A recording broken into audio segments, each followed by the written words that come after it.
हमारे tribal revolts का third and last topic, जो कि है रिवॉल्ट्स इन मेघालय। हमारे मेघालय में उस टाइम पर ब्रिटिश जब थे, उस टाइम पर हमारे मेघालय में 3 हिल्स हुआ करते थे जिनका नाम था गारो, खासी एंड जैंतिया। एंड इन तीनों हिल्स पर डिफरेंट ट्राइब्स रहते थे एंड इन ट्राइब्स का नाम भी इन हिल्स के ही नाम पे पड़ा था। फॉर एग्जाम्पल खासी हिल पे जो ट्राइब्स रहते थे उनका नाम क्या था, उनको हम खासी ट्राइब्स बुलाते थे। जो जैंतिया हिल पे रहते थे उन्हें हम जैंतिया ट्राइब बुलाते थे। जो गारो हिल पे रहते थे उनको हम गारो हिल्स के ट्राइब्स बोलते थे। तो इन 3 ट्राइब्स के बारे में हम पढ़ेंगे। तो जब ब्रिटिशर्स ने संथाल को नहीं छोड़ा, मुंडास को नहीं छोड़ा, तो अब इन लोगों को क्यों छोड़े? ब्रिटिशर्स का तो काम ही है, जहां जाते हैं झगड़ा करते जाते हैं। तो सबसे पहले देख लेते हैं खासी ट्राइब का क्या हाल था। मैंने सभी ट्राइब्स, हर जगह ट्राइब की जगह मैंने ऐसी कैपिटल टी और डॉट कर दिया है, उतनी जगह नहीं थी। तो सबसे पहले हम देख लेते हैं खासी ट्राइब के बारे में। तो खासी ट्राइब नाम से ही पता चल रहा है वो ट्राइब जो कहाँ रहते हो, खासी हिल पे रहते हो। खासी हिल एक हिल है वहां पर मेघालय में हमारे। तो कुछ ना कुछ तो रीजन रहा होगा, इन्होंने भी रिबेलियन किया था, इन्होंने भी रिबेल किया था, रिवॉल्ट किया था, कुछ ना कुछ तो रीजन रहा होगा। तो रीजन ये था कि ब्रिटिशर्स ने रोड बनानी शुरू कर दी थी।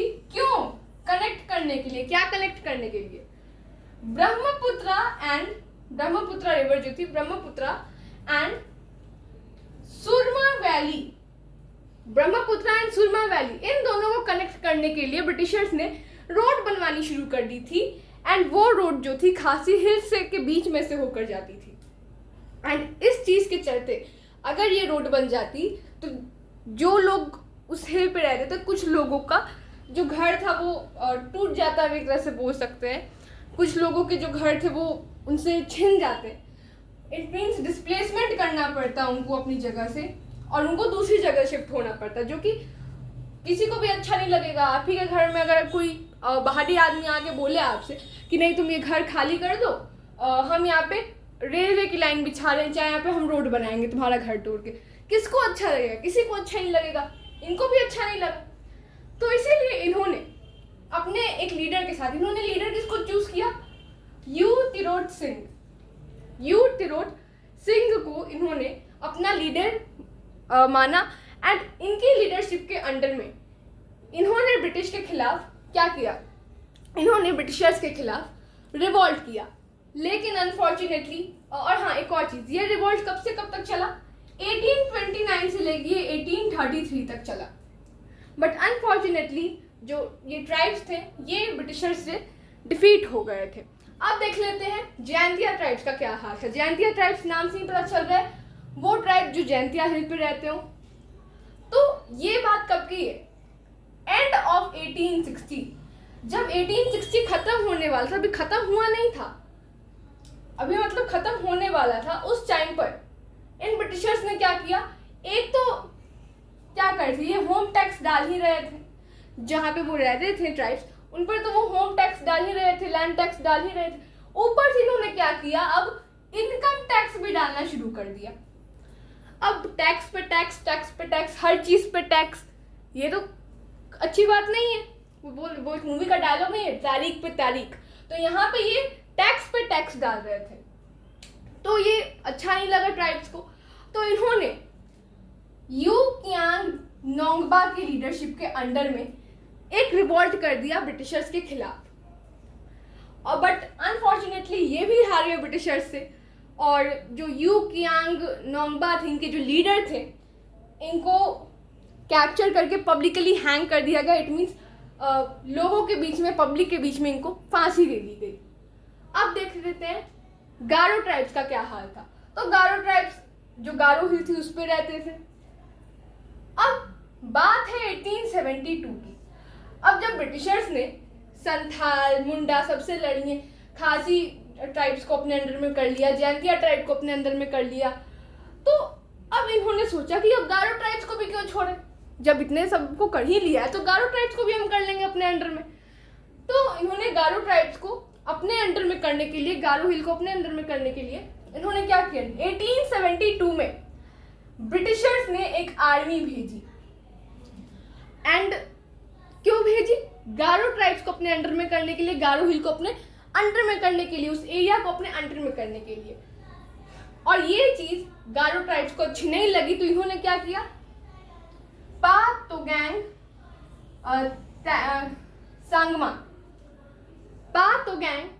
सांगमा के अंडर में इन्होंने एक रिवॉल्ट किया, बट ये भी इसमें हार गए ब्रिटिशर्स से। अब मेनली रीजंस क्या थे? अब एक चीज आप देखो, तो ये जो कॉलोनियल रूल था, अगर हम ट्राइब्स के साथ देखें, कॉलोनियल रूल के टाइम पर अगर हम ट्राइब्स की स्थिति देखें, तो कोई भी ट्राइब्स ऐसे नहीं थे जो ब्रिटिशर्स से संतुष्ट थे, खुश थे। सभी ट्राइब्स को इन्होंने परेशान करके रखा था, नाक में दम करके रखा था, जैसी इनकी हरकत थी ब्रिटिशर्स की। तो कोई भी ऐसी ट्राइब नहीं थी जो इनसे खुश थी। अब ऐसा क्यों था कि अब मैंने रिवॉल्ट पढ़ाए, तीनों में क्या हुआ, ये हार गए, तीनों के तीनों रिवॉल्ट्स में ये हार गए। फिर बाकी के जो ट्राइब्स भी मैंने आपको पढ़ाया था इसकी पहली वाली वीडियो में, क्या हुआ था, ट्राइब्स ब्रिटिशर्स से हार गए थे। रीजन एक बहुत मेजर रीजन ये था कि जो ट्राइब्स थे ये कैसे वेपन्स यूज करते थे, लड़ाई के टाइम पे ये कैसे वेपन्स यूज करते होंगे, इनके पास गन या फिर कोई मॉडिफाइड वेपन्स तो होंगे नहीं, तो ये क्या यूज करते थे, ये बोज हो गए, एरोज हो गए, मतलब ऐसे सिंपल टूल्स यूज करते थे। आप एक तरह से बोलो तो तीर धनुष हो गया, या फिर एक तरह से एक होता था उस टाइम पर, एक सुई जैसा कुछ होता था, ऐसे मारने पे लगता था, यहाँ पे पूरा कट जाता था, वो एक वैसा ही वेपन रहता था। तो बहुत सिंपल वेपन से यूज करते थे। अब वो जंगल में रहते थे, तो जंगल के प्रोडक्ट से बनी हुई चीज़ें कैसी होंगी, वो तो बहुत सिंपल होंगी। एंड एक तरफ वैसे सिंपल टूल्स एंड ट्राइब्स के पास हमारे, एंड एक तरफ ब्रिटिशर्स के पास कहाँ बड़े मतलब मॉडिफाइड एकदम वेपन्स हैं, गन्स हैं, अच्छे गन्स वेपन्स। तो जाहिर सी बात है अभी ट्राइब्स लड़ना भी शुरू नहीं करेंगे तब तक वो वहाँ से गन वेपन क्या वो रखते थे, बहुत मॉडिफाइड वेपन्स थे ट्राइब्स के कंपैरिजन में।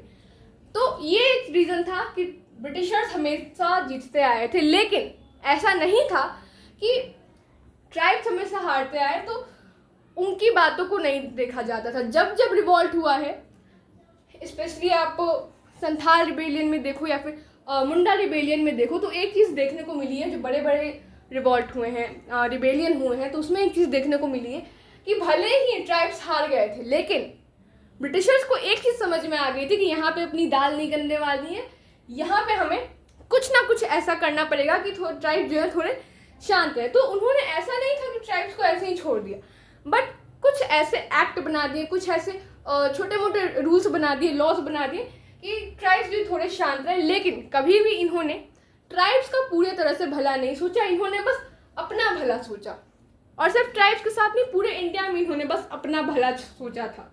इनको किसी चीज़ से मतलब था, इनको बस मतलब था वेल्थ से।